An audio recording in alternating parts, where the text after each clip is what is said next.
halol mehnat degan mavzu bo'lganda biz aytamizki, Rossiyada yurgan, Janubiy Koreyada, Qozog'istonda qayerda bo'lsa ham farzandlarini halol yo'l bilan boqishlik uchun uzoq safarlarga chiqqan odamlar. Halol yo'l bilan, shartini esdan chiqarmaylik. Halol yo'l bilan. Ha u agrodda dehqonchilik qilsin, ha u bozorda savdo qilsin, ha u chet elda halol mehnat qilishlik uchun safar qilayotgan bo'lsin.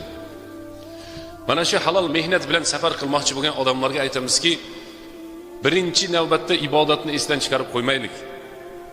Birinchi navbatda ibodatni esdan chiqarib qo'ymaylik. Halol mehnat qilamiz ekan deb namozni chekiga surib, roza, zakot, hajni chekiga surib qo'yib, keyin mehnat qilayotgan bo'lsa, buni mehnatida baraka bo'lmaydi. Buni qilayotgan pulida baraka bo'lmaydi. Ba'zi bir odamlarni eshitasiz, pullari ko'p bo'ladigan ehsonni qilar ekan, zakot bermar ekan. Ehson kerak emas.